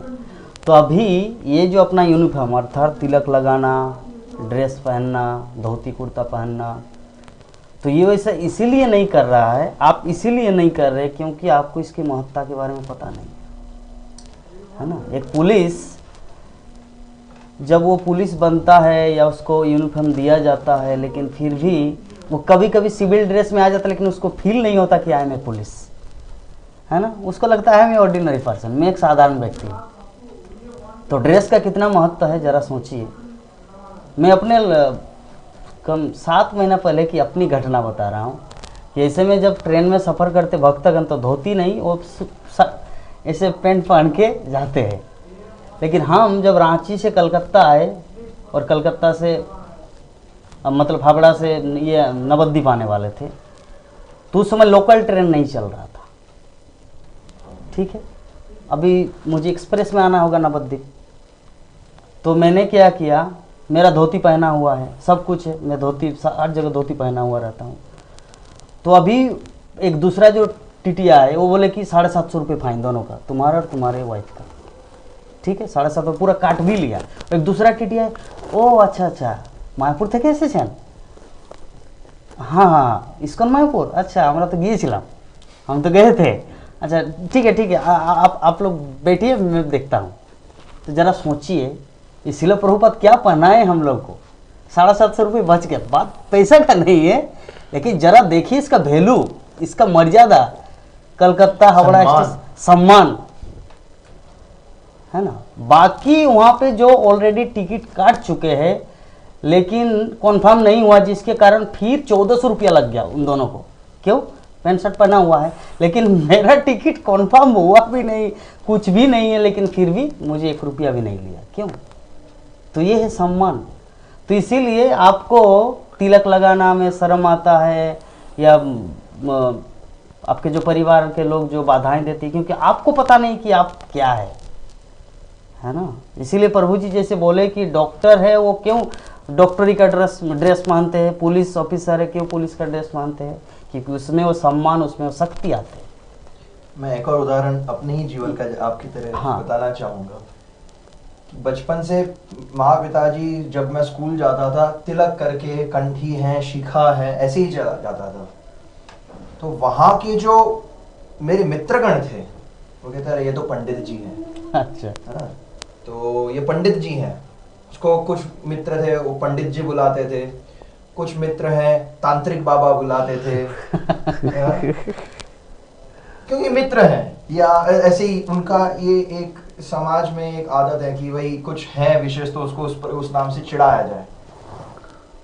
तो एग्जाम में बैठने वाले थे, एक लड़का के बोलता है, ए तांत्रिक बाबा मुझ पे एक ऐसा मंत्र दे मुझको, अच्छा, जिससे मैं मेरी एग्जाम में पास हो जाऊंगा। बोला बैठ, बोल मेरे पीछे, हरे कृष्णा कृष्णा कृष्णा हरे हरे, हरे राम राम राम हरे। वो भी मजे से पाठ किया, मस्ती, पूरा मस्ती। और देखा जब रिजल्ट आया वो एग्जाम में पास हो गया। वो तो बोला तो मैं तो गारंटी फेल होने वाला था ये एग्जाम में। क्या बोलता है, तांत्रिक के वजह से मैं पास हो गया। अच्छा, क्यों? उसने मंत्र दिया। मेरी स्वयं की रक्षा भी होती थी। कैसे? स्कूल में 14, 15, 16 साल के बच्चे हैं और आवश्यक नहीं है वो लोग सब अच्छी अच्छी बातें करेंगे। तो बहुत कुछ गलत बातें भी होती थी। अगर मैं वहाँ जाऊँगा तो वो लोग कहते देखो चैतन्य आ गया, हम लोग सब्जेक्ट बदल देते हैं, तो वो लोग फिर अच्छी अच्छी बातें करते हैं, या फिर मुझसे कहते थे भाई तू चला जा क्योंकि हम लोग गंदी बातें कर रहे हैं, तुझे ये सुननी नहीं चाहिए। तो इससे मेरा भी रक्षण हुआ, हाँ, जैसे इनका टिकट बच गया मेरा चरित्र बच गया क्यों? क्योंकि माता पिता ने ये संस्कार दिए थे, तिलक लगाओ, शिखा रखो, कंठी लो, जपमाला लेकर मंदिर जाओ, ये आपको करना है। तो ये आशा करते हैं कि आपको प्रोत्साहन मिले इन शब्दों से और आप भी इनका पालन करते रहें। हरे कृष्ण। आप मायापुर 1-2 बार आइए प्रभु जी, सबसे बेस्ट होगा। और आके यहाँ पे जब छोटे छोटे बच्चों को जब तिलक कंठी माला में देखेंगे ना, तब आपके अंदर में वो फीलिंग्स आएगा, अरे मैं तो बूढ़ा बन गया है ना, फिर भी अभी तक तिलक कंठी में मतलब शर्मा रहा हूँ। तो इसीलिए आपको 1-2 बार मायापुर में आना है। तो हमारा दूसरा प्रश्न है, I am Shubham from Bhagalpur, Bihar से प्रश्न आया है कि भगवान के दर्शन जल्द से जल्द कैसे कर पाएंगे? संपूर्ण समर्पण बिना गुरु के संभव है क्या? मेरे शहर में इस्कॉन का सेंटर नहीं है। शुभम भागलपुर। शुभम, आप जो है शुभस्य शीघ्रम चाह रहे चीज़ों को, अच्छी बात है। प्रभुपाद अक्सर उत्साहित करते थे कि भगवान के दर्शन कैसे हम जल्द से जल्द कर सकते हैं। अब आप बोल रहे हैं कि बगैर गुरु के कैसे हो पाएंगे, क्योंकि जहाँ पर आप हैं वहाँ पे इस्कॉन का सेंटर नहीं है। क्या आप जो है प्रभुपाद की पुस्तकों के माध्यम से, प्रभुपाद की शिक्षाओं के माध्यम से, सेंटर नहीं है तब भी शिक्षाओं के माध्यम से आप श्रील प्रभुपाद से जुड़ सकते हैं। प्रभुपाद की पुस्तकें आपको ऑनलाइन मिल जाएगी और आपको उस तरह से जो है आप श्रील प्रभुपाद की शिक्षा शुरू हो जाएगी। देखिए, भक्ति में जो है ना, मुख्यतः जोर कहाँ पर होता है? शिक्षा के ऊपर। तो आपको शिक्षा मिलेगी, वो शिक्षा जो है श्रील प्रभुपाद के थ्रू पुस्तकों के माध्यम से, उनके लेक्चर्स के माध्यम से, इंटरनेट के माध्यम से। आजकल तो इंटरनेट पर सब कुछ संभव है। तो इस्कॉन सेंटर है या नहीं है वो बात की बात है, पर अभी से ही, आज से ही आप जो है भगवान का नाम ले सकते हैं। उसके लिए तो आपको कोई रोक नहीं रहा है ना। और जो है ये पुस्तकों का अध्ययन कर सकते हैं, कथा इत्यादि सुन सकते हैं इंटरनेट के माध्यम से। अब आप बोल रहे हैं कि बगैर गुरु के कैसे होएगा? आप ये सब करना शुरू करिए। और आपको एक बता दूं, कृष्णा जो है एक जीवित व्यक्ति है। कृष्णा जो है हर चीज देख रहे हैं हमेशा। कृष्णा जब देखेंगे कि आपने ये स्टेप लिया, कृष्णा अपने आप जो है एक प्रामाणिक गुरु आपके जीवन में भेज देंगे। प्रामाणिक शब्द बोल रहा हूँ, प्रामाणिक पे जोर दे रहा हूँ, बोनाफाइड। जब आप देखेंगे जितने आप ईमानदारी से इसको करेंगे, श्रील प्रभुपाद को सुनेंगे, तो श्रील प्रभुपाद की पुस्तकों का अध्ययन करेंगे, उतनी प्रामाणिकता, उतनी ही तेजी से जो है प्रामाणिक गुरु आपके जीवन में आ जाएंगे। ये जो है इसको हम प्यार से बोलते हैं कृष्णा कॉन्शियस मैजिक। क्या बोलते हैं? कृष्ण भावनामृत का चमत्कार। क्योंकि ये कृष्ण भावनामृत का जो पूरा जो मार्ग है वो वैसे चमत्कार से चलता है। ये क्या, कौन चमत्कार करता है? कृष्ण करते हैं। तो गुरु, और फाइनली मैं एक चीज बताना चाहूंगा कि गुरु की आवश्यकता अवश्य है, क्योंकि गुरु के बिना ज्ञान नहीं मिलता, गुरु के बिना भक्ति को सिखाता नहीं। तो ऐसा नहीं है कि गुरु की आवश्यकता नहीं है।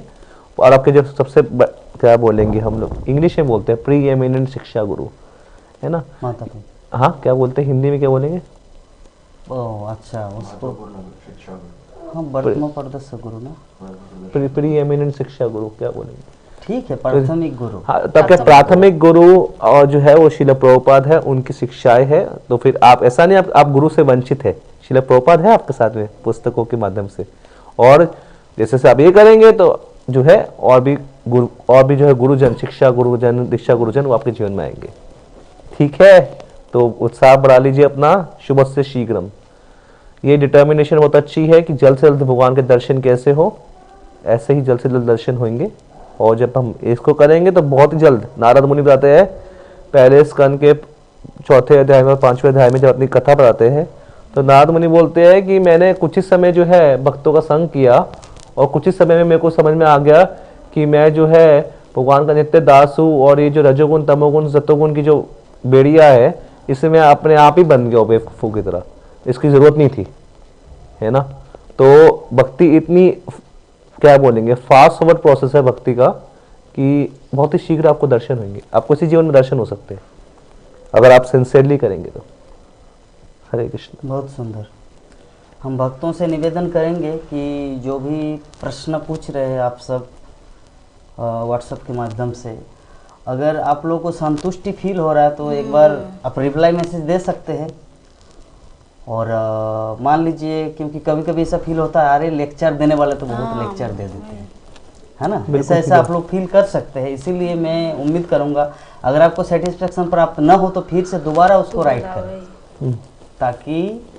और देखिए यहाँ पे जितने सारे उपस्थित भक्त है, ये कोई मतलब क्या बोलते हैं एकेडमिक नॉलेज के द्वारा आपको ज्ञान नहीं दे रहे, जो भी अपने जीवन में अनुभव प्राप्त किए हैं उसी के अनुसार आपको समझा रहे, ताकि जिस तरह हमें भक्ति मिला उसी तरह आपको भी प्राप्त हो।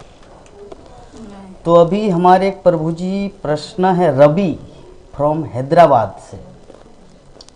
प्रश्न है, प्रभु जी मायापुर गुरुकुल में जो पढ़ाया जाता है वो ज़्यादातर वेदस पर आधारित होता है, शास्त्रों पर, थोड़ा भौतिक ज्ञान भी दिया जाता है। आपको लगता है क्या कि समय की मांग के अनुसार भौतिक ज्ञान में थोड़ी और बढ़ोतरी करनी चाहिए? और अगर यदि कोई बच्चा कुछ कारणवश मायापुर गुरुकुल छोड़ता है तो फिर वो कोई और स्कूल में एडमिशन नहीं ले पाए, कृपया इस विषय में बताएं।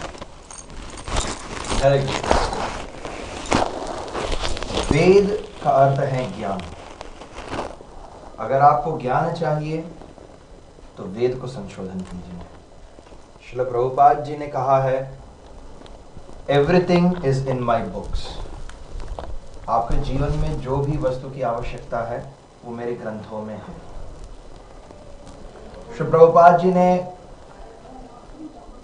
गुरुकुल के विषय में यह भी कहा कि बच्चों को पढ़ना लिखना और गिनती करना आना चाहिए।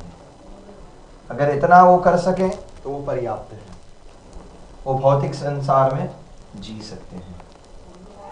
आप अपने ही जीवन में देख सकते हैं कितने ऐसे लोग हैं जो उनकी प्रशिक्षण जो है वो किसी एक स्थान में है, पर उनका जो ऑक्यूपेशन है वो अलग है। क्यों? क्योंकि जॉब रिक्वायरमेंट्स नहीं, जॉब रिक्वायरमेंट्स है पर फुलफिलमेंट नहीं हो पा रही है। कितने आज ऐसे इतने इंजीनियर्स हैं जो सेल्समैन की जॉब्स कर रहे हैं।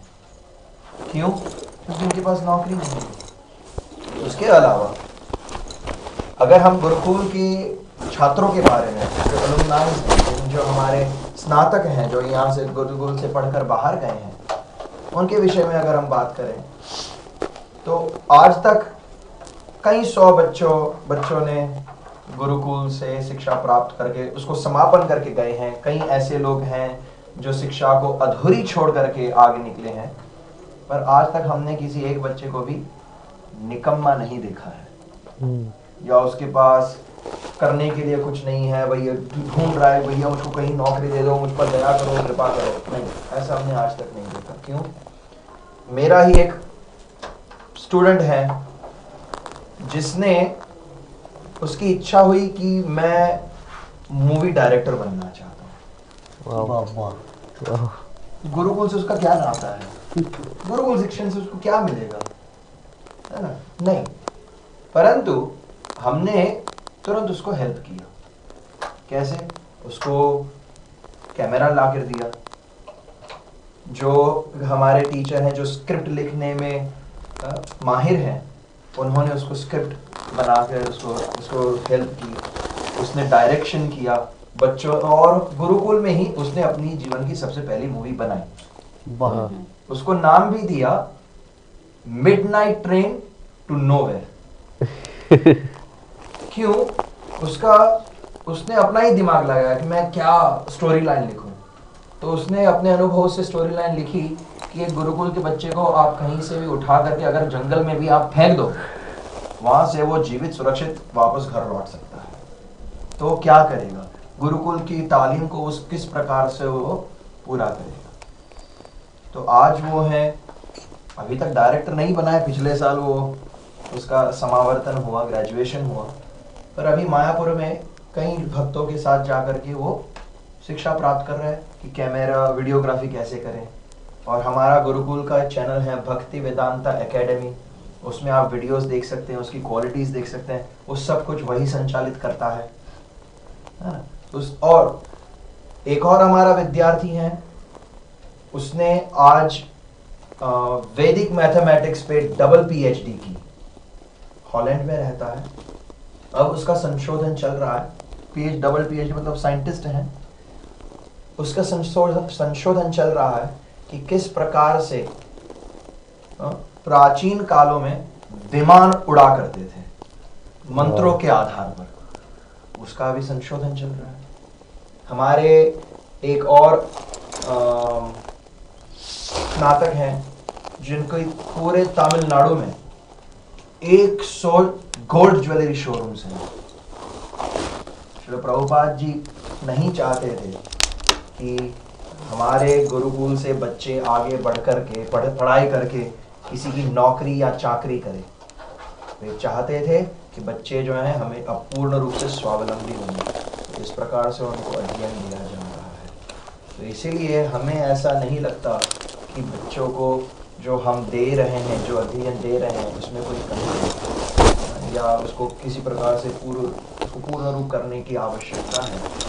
जितने भी बच्चे हैं, जितने भी स्नातक बन के बाहर आए हैं, ग्रेजुएट्स हुए हैं, वो सभी बहुत सुंदर रूप से कुछ ना कुछ अपने जीवन में कर रहे हैं, आगे बढ़ रहे हैं और लक्ष्मी की कमी उनके पास नहीं है। क्योंकि चाणक्य पंडित कहते हैं विद्या ददाति विनयम।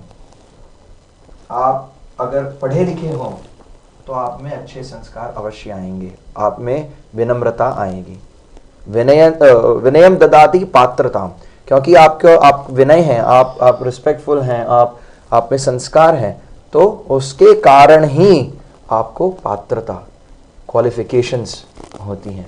पात्रताम धनम आपनोति, क्वालिफिकेशंस हैं, उसका उपयोग करके आप पैसे कमा सकते हैं।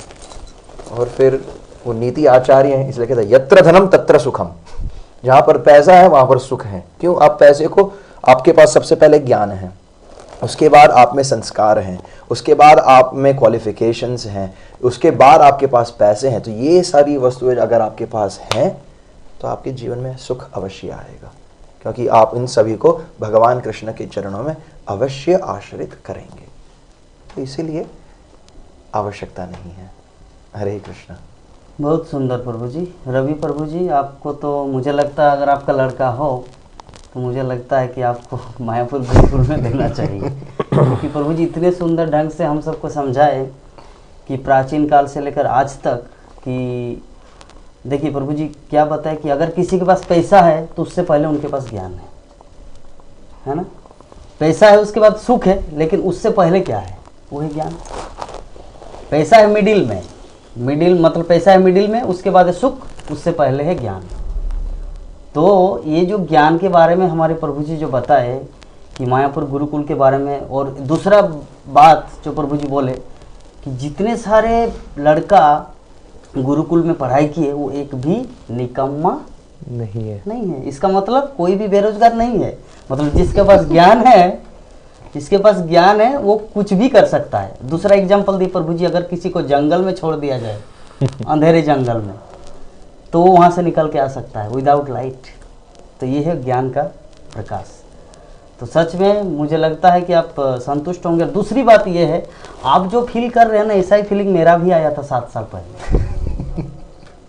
Not only Gurukul, about all Mayapur, कि मुझे लगता है कि इस्कॉन मायापुर को बॉलीवुड से शिक्षा लेना चाहिए। मैं ऐसा सोच रहा था पहले, मैं ऐसा भी सोचा था, क्योंकि बॉलीवुड कितना उन्नत है और मायापुर कैसे गांव की तरह लाइक दैट, ऐसा मुझे फीलिंग आया था। और इससे भी पहले 2013 में जब जमशेदपुर में इस्कॉन का सेंटर, तो वहाँ पे भक्तगण हेडफोन लेके सुन रहे, तो मैं सोच रहा हूँ, फील कर रहा हूँ नेगेटिव, अरे ये लोग भी कुमार सानू ये सब का मूवी का गाना सुनते हैं क्या? मुझे नहीं पता कि अरे भक्ति गाना भी ऐसा होता है। मुझे लगता है भक्ति गाना में भी तो कौन आता है, अनुराधा पौडवाल जो भी है आपका टी सीरीज का गुलशन कुमार, लाइक दैट। भक्ति में भी वही आएगा, क्योंकि रामानंद सागर, BR चोपड़ा, वो लोग तो सब तो बॉलीवुड का ही सब कुछ बनाए भक्ति संबंधित तक। तो मुझे भी लगा शायद इस्कॉन के भक्तगण भी वही कुछ न कुछ सुन रहे। बाद में पता चला अरे बाबा, यहाँ पे इस्कॉन में तो कितने बड़े बड़े सिंगर, कितने बड़े बड़े, जब हम पहले सुने गोविंदम आदिपुरुषम दर्शनार्थी में, जब पहली बार आए 2013 में मायापुर, जब गोविंदम आदिपुरुषम, कब वो म्यूजिक बना था? बिफोर 1977, 1977 से पहले वो म्यूजिक बना था, और अभी भी कितना वो झंकार है। तो जरा सोचिए इस्कॉन कितना उन्नत है। तो मैं रवि प्रभु जी आपसे अनुरोध करूंगा और आपसे जानने के लिए कि इस्कॉन को अच्छी तरह जानिए। श्रील प्रभुपाद अपने पुस्तक प्रभुपाद लीलामृत में एक जगह में सतस्वरूपदास गोस्वामी लिखे हैं कि अमेरिका जो है ना, भारत से 100 साल पहले चलता है। अमेरिका भारत मतलब इंडिया से 100 साल पहले चलता है। और प्रभुपाद एक जगह में ये भी बोले हैं कि ये जो इस्कॉन में जितने सारे भक्तगण है, इस मतलब कृष्ण भक्त इतना चतुर है, इतना ज्ञानी है कि बाकी मेटेरियलिस्टिक लोगों से 100 साल पहले चलता है। What is the meaning? इसका मतलब क्या है? इसका मतलब यही है कि आप जो बोलना चाह रहे हैं, आपका क्वेश्चन कि मायापुर गुरुकुल में थोड़ा मेटेरियल ज्ञान भी और ज़्यादा होना चाहिए। आपके सोचने से पहले ये लोग कर चुके कि क्या होना चाहिए और क्या नहीं होना चाहिए। बस आपको इसको अच्छी तरह समझना है, जो प्रभु जी समझा दिए। तो मुझे लगता है आप संतुष्टि फील करेंगे, और अगर इसमें भी कुछ डाउट हो तो यू कैन राइट अगेन। तो चलिए, अभी हमारे बीच में प्रश्न है जो हमारे हिंदी श्रीमद् भागवतम का अरेंज करते हैं पद्मावती माता जी, जिन्होंने हम सबको श्रीमद् भागवतम में के व्यास में बैठाते हैं। तो माता जी को धन्यवाद देंगे जो इतना दिन बाद एक प्रश्न, इतना दिन बाद मतलब सेकंड एपिसोड में। तो माता जी का प्रश्न है, हम जानते हैं कि शुद्ध भक्ति है तो कि यह अप्रतिहोता होनी चाहिए, किंतु जब हम कनिष्ठ स्तर पर भक्ति करते हैं तब हमें अनेक भौतिक इच्छाएं भी होती है। कैसे हम इन भौतिक इच्छाओं को कम करके अहेतुकी अप्रतिहता भक्ति की स्तर पर पहुंच सके? भक्ति का डेफिनेशन ही वो है अहेतुकी अप्रतिहता, ये आत्मशु प्रसिद्धि। तो एक्चुअली हम तो जड़ जगत में है, गुणों के प्रभाव से है, गुणों का प्रभाव से है। तो इसीलिए जैसा कहा गया है थर्ड चैप्टर में गीता में, अनिच्छन अपि वर्ष्णेय बलादिव नियोजित। तो हम नहीं चाहते हुए भी हम कुछ ऐसा काम है जो हमें बलपूर्वक कराया जाता है गुणों के प्रभाव से। Very nice. ये आपने थोड़ा पहले क्वेश्चन भी आए थे, कोई किसी ने पूछे थे, प्रभु ने आंसर दिए थे, जो कि चोरी करना है बात जानते हुए भी लोग करते हैं। इसका क्या कारण है कि रजोगुण तमोगुण से हम जो प्रभावित होते हैं, तो हम नहीं चाहते हुए भी हम इस तरह से हम कर लेते हैं। तो ये जो कनिष्ठ लेवल में हमारा गुणों के प्रभाव में हम रहते हैं, तो इसीलिए हम क्या है अनिच्छन अभिवर्षणीय बलादिवनी बलपूर्वक हमें हो जाता है गुण के प्रभाव से। तो ये गुण का प्रभाव से हमें सब धीरे धीरे तमोगुण से रजोगुण, रजोगुण से फिर सत्वगुण, एक्चुअली शुद्ध सत्य में जाने से ही ये जो है, जो आपने बोला है विशुद्ध जो भक्ति का जो अहेतुकी अप्रतिहता होगा। तो उसके लिए तो हम गुण को हम अतिक्रम करना है, ये जो गुण का ऊपर जाना पड़ेगा। इस गुण का ऊपर जाना है तो हम गुरु का शरणागत हो के, वैष्णवों का जो हमारा आचार्यों का और पद पर चलना है। गुरु जो निर्देश आदेश देंगे बहुत इजीली हम जा सकते हैं। गुरु का जो सदगुरु है, गुरु मतलब के जो सदगुरु है, उनका आदेश निर्देशों का हम अच्छा से पालन करेंगे। भक्ति जीवन में जो गुरु है ना, वो बहुत महत्वपूर्ण है, वो हमारा संपद है। भक्ति जीवन में बहुत बड़ा संपद है, तो उनको हम फॉलो करेंगे, उनका आदेश निर्देशों को पालन करेंगे तो हम बहुत इजीली हम जा सकते हैं। जिस तरह से हमारे शास्त्र में बहुत सारा ऐसा है, जैसे आरुणी एक भक्त थे, उनको उनका गुरु ने बोला था कि आप जो पानी है खेत में जाके वो रुकना है।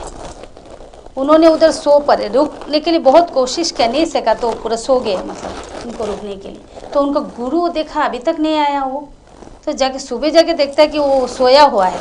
तो उनका गुरु इतना खुश हो गया, उनको बोला तुम्हें और शास्त्र करने का पढ़ने का कोई ज़रूरत नहीं है, सारा ज्ञान तुम्हारा अंदर आ जाएगा। जैसे हम लोग गुरु आरती में गाते हैं ना, दिव्य ज्ञान हृदय प्रकाशित, ऑटोमेटिक वो जो दिव्य ज्ञान है, शुद्ध भक्ति इतना इजी नहीं है कि हम एक्चुअली भक्ति जो है भक्त से मिला जाता है। भक्ति भक्त का, जैसे शुद्ध भक्त, जैसे हमारे गुरु का हम शरणागत होगा तो ही हमें भक्ति प्राप्त होता है। हम अपना कोशिश से, हम अध्ययन करके, शास्त्र पढ़ के, हम जैसा ब्रह्म संहिता में भी कहा गया है कि वेदेषु दुर्लभम अदुर्लभम आत्मभक्तो, वेद पाठ करके, ज्ञान करके हम बहुत शास्त्र श्लोका बोल के हम भक्ति का नहीं पा सकते। दुर्लभम आत्मभक्तो, भगवान का भक्ति जो है वो हम भक्तिस्तु भगवत भक्त न भगवत भक्त संग न परिजायते, मतलब भगवान का भक्तों से ही हम प्राप्त कर सकते हैं। तो इसीलिए भक्त संग लेना है, गुरु का आदेश निर्देशों को पालन करना है।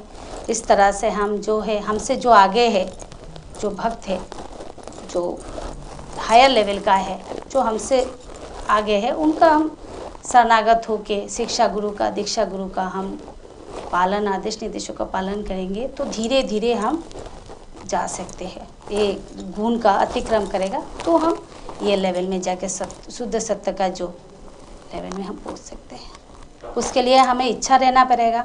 इच्छा, उत्साह, निश्चय, धैर्य, तत्त कर्म प्रवर्तनात् संग त्याग शत्रुविते शरवेश भक्ति प्रसीदति। तो ये है, उत्साह रहना पड़ेगा, निश्चय रहना पड़ेगा हमें, और धैर्य रहना पड़ेगा। इस तरह से हम जो है आगे बढ़ेंगे। हरि बोल, हरे कृष्ण।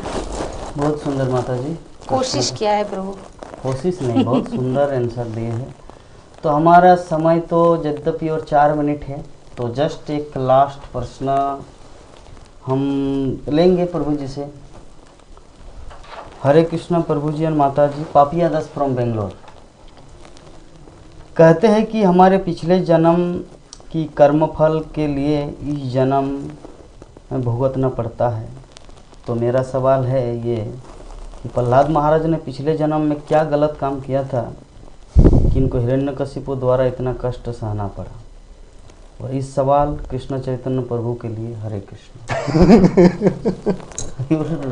Name also mention.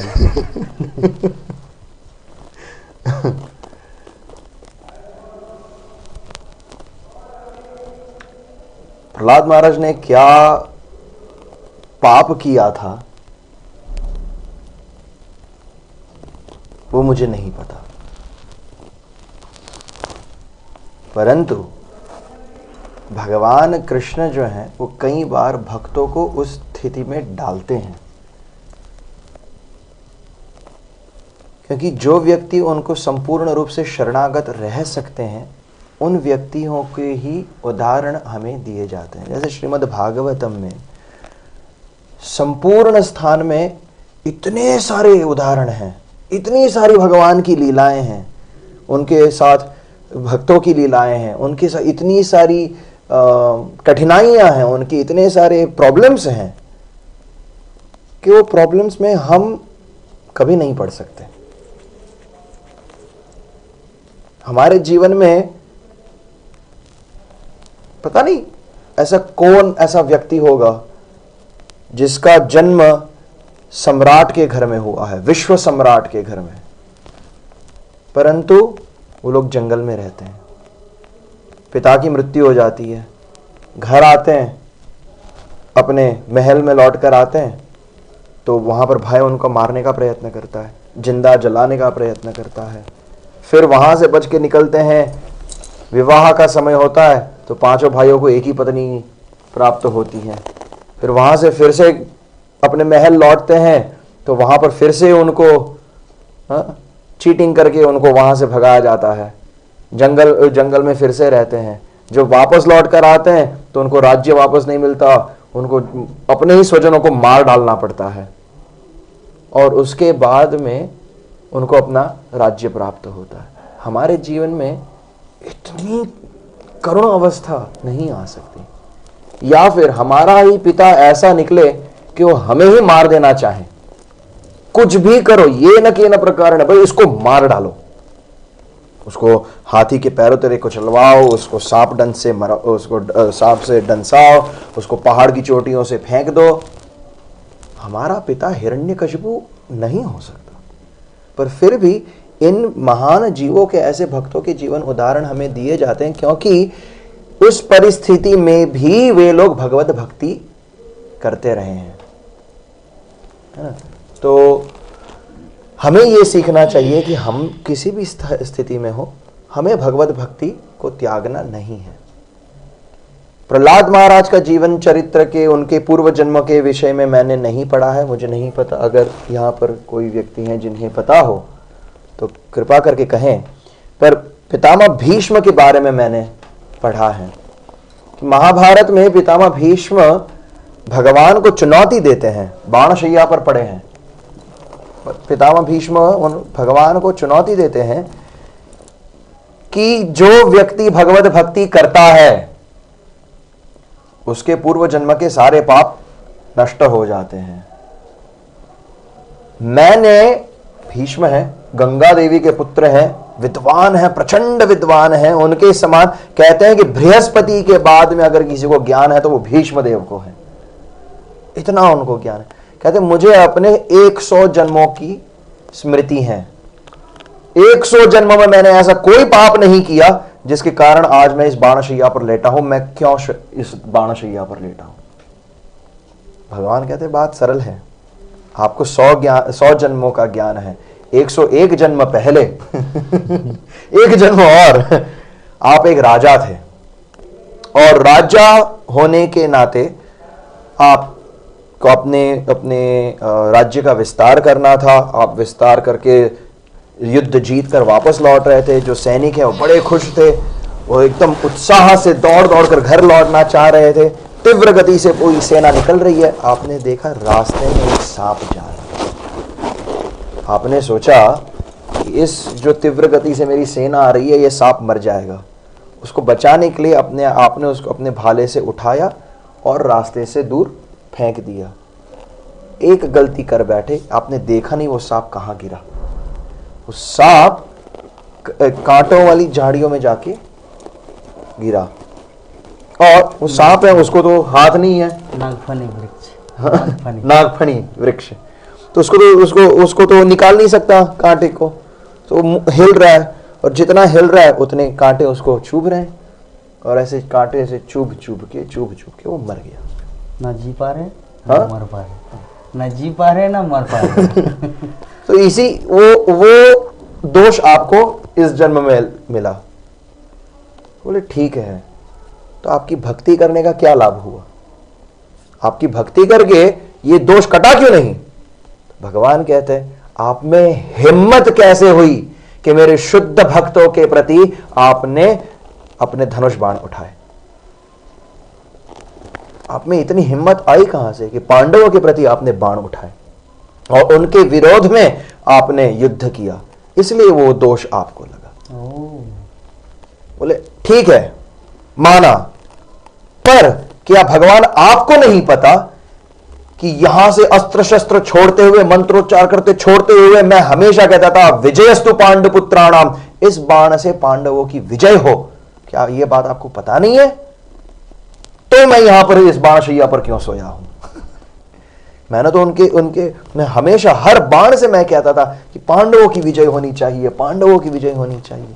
तो भगवान कहते हैं इसीलिए तो आपके मरण समय पर मैं स्वयं आपके सामने खड़ा हूं। हरि बोल। आपको भगवत धाम ले जाने के लिए तो मैं यहां खड़ा हूं, क्योंकि आपने वो कार्य किया, वैष्णवों की वो सेवा की। तो प्रहलाद महाराज ने क्या किया, क्षमा कीजिए मुझे नहीं पता, पर भगवान, उनको पता है कि हमारे किस जन्म का कौन सा दोष, कौन सा कर्म हमें कब देना चाहिए जिससे हमारी ही भक्ति में वृद्धि हो सके और हम उनको धाम वापस जा सकें। हरे कृष्णा। हरे कृष्णा। मेरे गुरु महाराज भक्ति चरण स्वामी गुरु महाराज ने कर्मफल के विषय में बताया कि हमारे जीवन में अगर सुख आते हैं तो वो भगवान की हेतु की कृपा है, और हमारे जीवन में अगर दुख आता है वो हमारे पिछले जीवन का कुछ न कुछ एक कर्मफल है। तो समय सीमा 9:05 हो चुका है। अब सभी भक्तों से प्रार्थना करूंगा कि आप लोग दुखी ना हो, क्योंकि बहुत सारे प्रश्न आए हैं कि सबका प्रश्न का उत्तर दे नहीं सके, तो इसीलिए आप लोग दुखी नहीं होना है। किसी न किसी का प्रश्न तो हम लोग मेंशन किए, तो आप लोगों का भी प्रश्न ये पेंडिंग रखा जाएगा। हम PDF फाइल बना के रखते हैं, आप लोगों का कोई भी प्रश्न व्यर्थ नहीं जाएगा। जस्ट आप लोग फिर अगले थर्सडे, अगले गुरुवार को आप लोग पुनः इस कार्यक्रम में भाग लेना है। तो आज की जो हमारा ये हिंदी टॉक शो प्रश्न उत्तर जो प्रोग्राम है, यहीं पर हम लोग समापन करेंगे। तो आप सभी भक्तों को बहुत बहुत धन्यवाद जो Mayapur TV YouTube channel, Mayapur TV, Facebook, Hindi ISKCON Mayapur Hindi के द्वारा आप लोग इतनी निमग्नता के साथ आप लोग प्रोग्राम को देखें।